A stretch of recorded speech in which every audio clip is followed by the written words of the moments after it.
देश की राजनीति में एक बार फिर हलचल मच गई है। एनडीए की बैठक में ऐसा क्या हुआ कि चंद्रबाबू नायडू और गृह मंत्री अमित शाह के बीच तीखी बहस की खबरें सामने आने लगी। क्या वाकई नायडू ने एनडीए नेतृत्व को खुली चुनौती दे दी है? और क्या यह बहस आने वाले समय में मोदी सरकार के लिए सियासी सिरदर्द बन सकती है? यह कोई मामूली नोक-झोंक नहीं थी, बल्कि ऐसी बहस जिसने एनडीए की एकजुटता पर सवाल खड़े कर दिए हैं। एनडीए बैठक में क्या हुआ, अंदर की कहानी। सूत्रों के मुताबिक यह बैठक एनडीए के भविष्य की रणनीति, संसदीय समर्थन और राज्यों से जुड़े अहम मुद्दों पर बुलाई गई थी। बैठक सामान्य तरीके से चल रही थी, लेकिन जैसे ही आंध्र प्रदेश से जुड़े मुद्दे सामने आए, माहौल बदलने लगा। चंद्रबाबू नायडू ने सीधे सवाल दाग दिए। उन्होंने कहा कि आंध्र प्रदेश को विशेष राज्य का दर्जा, पर्याप्त वित्तीय सहायता, अधूरी परियोजनाओं के लिए केंद्रीय फंड, इन सब मुद्दों पर केंद्र सरकार की तरफ से लगातार अनदेखी हो रही है। नायडू का लहजा सामान्य नहीं था। यह पहली बार नहीं था जब उन्होंने अपनी नाराजगी जताई हो, लेकिन इस बार वह काफी आक्रामक नजर आए। एक अमित शाह का जवाब और बढ़ता टकराव। जब नायडू ने बार बार आंध्र प्रदेश के साथ अन्याय की बात उठाई, तो गृह मंत्री अमित शाह ने भी काफी स्पष्ट शब्दों में जवाब दिया। अमित शाह ने कहा कि केंद्र सरकार सभी राज्यों के साथ संवैधानिक और नीतिगत तरीके से व्यवहार कर रही है। कोई भी फैसला भावनाओं के आधार पर नहीं, बल्कि नियमों के तहत लिया जाता है। लेकिन यह जवाब नायडू को संतुष्ट नहीं कर पाया। सूत्र बताते हैं कि नायडू ने पलटवार करते हुए कहा, अगर नियमों की बात है तो आंध्र प्रदेश को बार बार क्यों नजरअंदाज किया जा रहा है? यहीं से बहस तेज हो गई। नंबर 3, नायडू का बड़ा संदेश, समर्थन सशर्त है। इस बैठक में नायडू ने जो सबसे बड़ा संकेत दिया वह यह था कि एनडीए में उनका समर्थन बिना शर्त नहीं है। उन्होंने साफ तौर पर कहा, टीडीपी एनडीए के साथ है, लेकिन इसका मतलब यह नहीं कि आंध्र प्रदेश के हितों से समझौता किया जाए। राजनीतिक जानकारों का कहना है कि यह बयान सीधे सीधे बीजेपी नेतृत्व के लिए एक चेतावनी की तरह था। नरे, क्यों अहम है नायडू की नाराजगी? अब सवाल उठता है, नायडू की नाराजगी इतनी बड़ी क्यों मानी जा रही है? दरअसल लोकसभा में मौजूदा गणित को देखें तो एनडीए की सरकार अब सिर्फ बीजेपी के दम पर नहीं चल रही। सहयोगी दलों की भूमिका पहले से कहीं ज्यादा अहम हो गई है। ऐसे में चंद्रबाबू नायडू जैसे नेता, जिनके पास संसद में मजबूत संख्या है, अगर असंतुष्ट होते हैं तो यह सरकार के लिए बड़ी चुनौती बन सकता है। नरे, आंध्र प्रदेश फैक्टर, असली जड़, इस पूरे विवाद की जड़ में आंध्र प्रदेश है। राज्य के बंटवारे के बाद से ही आंध्र प्रदेश विशेष राज्य के दर्जे की मांग करता रहा है। नायडू का आरोप है कि केंद्र सरकार ने बार बार वादे तो किए, लेकिन जमीन पर परिणाम नहीं दिखे। राज्य की राजधानी परियोजना, इंफ्रास्ट्रक्चर विकास और रोजगार योजनाओं के लिए जितनी मदद चाहिए थी वह नहीं मिली। नरे, क्या नायडू दोबारा पाला बदल सकते हैं? यह सवाल अब राजनीतिक गलियारों में तेजी से घूम रहा है। नायडू पहले भी एनडीए से अलग हो चुके हैं। इतिहास गवाह है कि वह सियासत में अपने हितों को पहली प्राथमिकता देते हैं। हालांकि फिलहाल नायडू ने एनडीए छोड़ने का कोई आधिकारिक संकेत नहीं दिया है, लेकिन उनकी भाषा और तेवर इस बात का इशारा जरूर करते हैं कि वह दबाव की राजनीति कर रहे हैं। तैर को राब्ते विपक्ष को मिला हमला करने का मौका। इस पूरे घटनाक्रम के बाद विपक्षी दलों को बीजेपी पर हमला करने का एक और मौका मिल गया।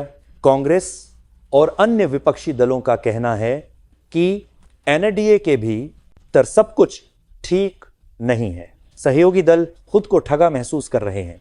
विपक्ष का दावा है कि बीजेपी की डबल इंजन सरकार की कहानी अब अंदर से कमजोर पड़ रही है। पर बीजेपी की रणनीति क्या होगी? अब सबसे अहम सवाल, बीजेपी इस स्थिति से कैसे निपटेगी? राजनीतिक विश्लेषकों का मानना है कि बीजेपी नायडू को पूरी तरह नजरअंदाज नहीं कर सकती। संभव है कि आंध्र प्रदेश के लिए कोई विशेष आर्थिक पैकेज, कुछ लंबित परियोजनाओं को तेजी से मंजूरी या फिर राजनीतिक स्तर पर कोई बड़ा समझौता जल्द देखने को मिले। पर क्या यह सिर्फ बहस थी या बड़ा संकेत? क्या यह वाकई सिर्फ एक बैठक की बहस थी या फिर एनडीए के भीतर आने वाले तूफान का संकेत? इतिहास बताता है कि राजनीति में ऐसी बहसें अक्सर बड़े बदलावों की भूमिका बनती हैं। Part outro powerful closes. Chandrababu Naidu और अमित शाह की यह बहस सिर्फ शब्दों की टकराहट नहीं थी, यह सत्ता, सहयोग और दबाव की राजनीति का जीता जागता उदाहरण थी। अब देखना यह है कि क्या बीजेपी नायडू की शर्तें मानेगी या फिर एनडीए के भीतर तनाव और गहराएगा। देश की राजनीति एक बार फिर दिलचस्प मोड़ पर खड़ी है। हर अपडेट के लिए हमारे साथ बने रहिए। ये कोई मामूली नोकझोंक नहीं थी, बल्कि ऐसी बहस जिसने एनडीए की एकजुटता पर सवाल खड़े कर दिए हैं। फारूक, एनडीए बैठक में क्या हुआ? अंदर की कहानी। सूत्रों के मुताबिक यह बैठक एनडीए के भविष्य की रणनीति, संसदीय समर्थन और राज्यों से जुड़े अहम मुद्दों पर बुलाई गई थी। बैठक सामान्य तरीके से चल रही थी, लेकिन जैसे ही आंध्र प्रदेश से जुड़े मुद्दे सामने आए, माहौल बदलने लगा। चंद्रबाबू नायडू ने सीधे सवाल दाग दिए। उन्होंने कहा कि आंध्र प्रदेश को विशेष राज्य का दर्जा, पर्याप्त वित्तीय सहायता, अधूरी परियोजनाओं के लिए केंद्रीय फंड, इन सब मुद्दों पर केंद्र सरकार की तरफ से लगातार अनदेखी हो रही है। नायडू का लहजा सामान्य नहीं था।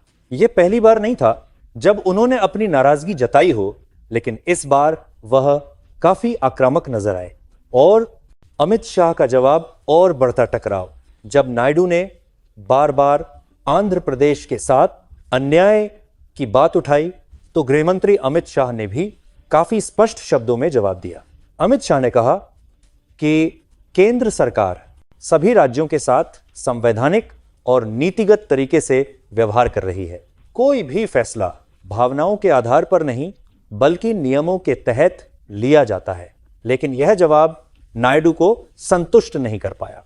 सूत्र बताते हैं कि नायडू ने पलटवार करते हुए कहा, अगर नियमों की बात है तो आंध्र प्रदेश को बार बार क्यों नजरअंदाज किया जा रहा है? यहीं से बहस तेज हो गई। नायडू का बड़ा संदेश, समर्थन सशर्त है। इस बैठक में नायडू ने जो सबसे बड़ा संकेत दिया वह यह था कि एनडीए में उनका समर्थन बिना शर्त नहीं है। उन्होंने साफ तौर पर कहा, टीडीपी एनडीए के साथ है, लेकिन इसका मतलब यह नहीं कि आंध्र प्रदेश के हितों से समझौता किया जाए। राजनीतिक जानकारों का कहना है कि यह बयान सीधे सीधे बीजेपी नेतृत्व के लिए एक चेतावनी की तरह था। क्यों अहम है नायडू की नाराजगी? अब सवाल उठता है, नायडू की नाराजगी इतनी बड़ी क्यों मानी जा रही है? दरअसल लोकसभा में मौजूदा गणित को देखें तो एनडीए की सरकार अब सिर्फ बीजेपी के दम पर नहीं चल रही। सहयोगी दलों की भूमिका पहले से कहीं ज्यादा अहम हो गई है। ऐसे में चंद्रबाबू नायडू जैसे नेता, जिनके पास संसद में मजबूत संख्या है, अगर असंतुष्ट होते हैं तो यह सरकार के लिए बड़ी चुनौती बन सकता है। आंध्र प्रदेश फैक्टर असली जड़, इस पूरे विवाद की जड़ में आंध्र प्रदेश है। राज्य के बंटवारे के बाद से ही आंध्र प्रदेश विशेष राज्य के दर्जे की मांग करता रहा है। नायडू का आरोप है कि केंद्र सरकार ने बार बार वादे तो किए, लेकिन जमीन पर परिणाम नहीं दिखे। राज्य की राजधानी परियोजना, इंफ्रास्ट्रक्चर विकास और रोजगार योजनाओं के लिए जितनी मदद चाहिए थी वह नहीं मिली। क्या नायडू दोबारा पाला बदल सकते हैं?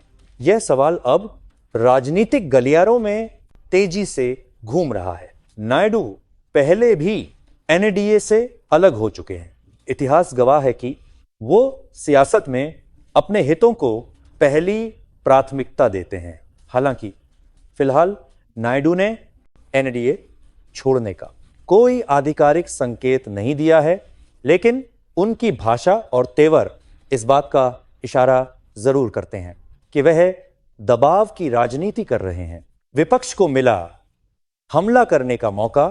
इस पूरे घटनाक्रम के बाद विपक्षी दलों को बीजेपी पर हमला करने का एक और मौका मिल गया।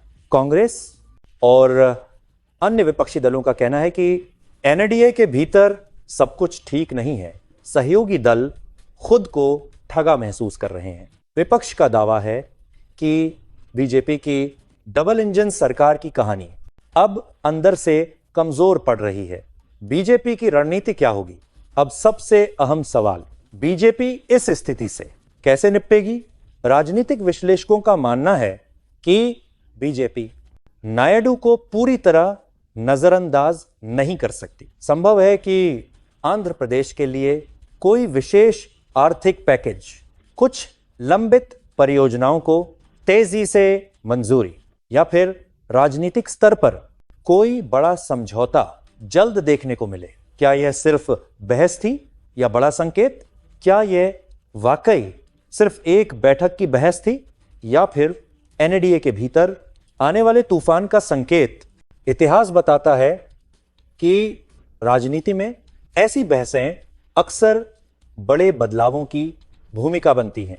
चंद्रबाबू नायडू और अमित शाह की यह बहस सिर्फ शब्दों की टकराहट नहीं थी, यह सत्ता, सहयोग और दबाव की राजनीति का जीता जागता उदाहरण थी। अब देखना यह है कि क्या बीजेपी नायडू की शर्तें मानेगी या फिर एनडीए के भीतर तनाव और गहराएगा। देश की राजनीति एक बार फिर दिलचस्प मोड़ पर खड़ी है। हर अपडेट के लिए हमारे साथ बने रहिए।